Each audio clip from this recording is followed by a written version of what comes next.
Hello everyone. Yellowstone Season 5 Part 1 ended with a major banger in which we watched two siblings plotting to kill one another. On the one side, we have Beth, a fierce woman burning with a desire for revenge for years. On the other side, we have Jamie, a true outcast whose oppressed anger can burst into flames at any time. Their animosity is very clear, with little to no hope for resolution. In fact, their hatred for each other can spread through everyone around them at any time, creating unwanted victims. Now, knowing Taylor Sheridan and his cunning writing style, we believe he spread lots of clues into the script about who can be the victim of this fight, other than the actual fighters. And unfortunately, it seems like we will have the youngest victim of the Dutton family feud in Season 5 Part 2. When it turned out that Jamie had a son from his ex-girlfriend Christina, we were both surprised and happy for him.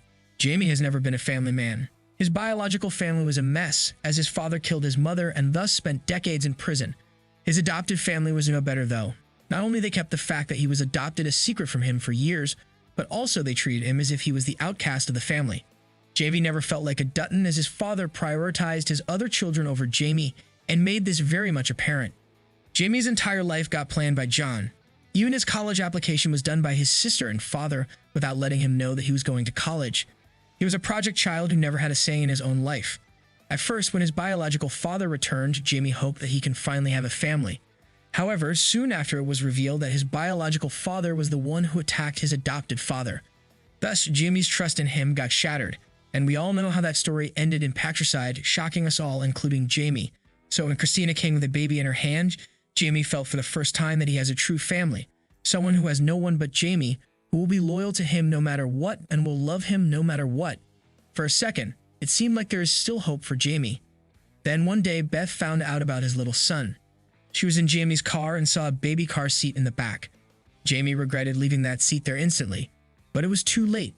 Beth went crazy in a second, not only because of anger, but also because of jealousy. Since she blames Jamie for her inability to have kids, she found it horrible to see him having kids. She yelled at him, attacked him, and questioned God for blessing him with a child while leaving her womb empty.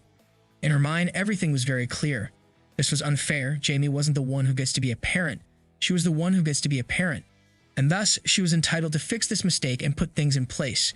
She couldn't even stand being in the car, forced Jamie to stop, and preferred to go her own way. Before leaving the car, though, she said, "I'll take your son from you, Jamie." She was dead serious about her words. She was determined that even if it cost her life, that baby was going to be taken away from Jamie, as Jamie was unworthy of him. Now, with these words, we initially assumed that she was going to take away the baby and raise him as if her own. This would be a reasonable assumption since we know how much Beth wants to be a mother. However, we forget a single, very important point, that baby is not a Dutton, and Beth wouldn't raise a non-Dutton as her own. She cannot bear the fact that one day that boy can inherit the Yellowstone Ranch and the entire Dutton family legacy. We don't think Beth is capable of forgetting the fact that the boy carries the genes of Jamie instead of the Duttons.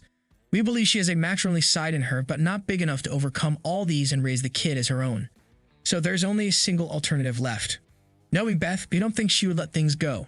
Instead, she would be obsessed with the issue and do whatever it takes to get rid of it, even if this means killing a baby. Now at this point, we should clarify that we don't think Beth will kill Jamie's son on purpose. We believe her intentions will most likely be taking the son away and putting him into an orphanage or something like that. But we believe in doing so, things will not go as she planned, ending up in the killing of the baby. Now think about it.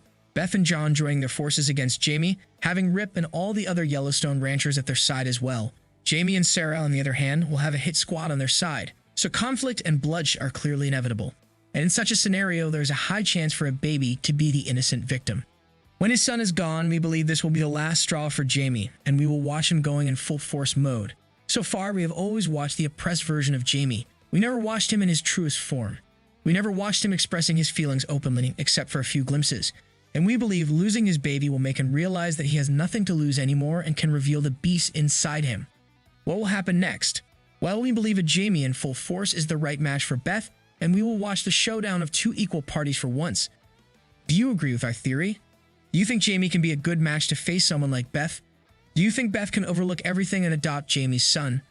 Let us know what you think in the comments below, and don't forget to like, subscribe, and share the video. Thank you for watching. See you soon.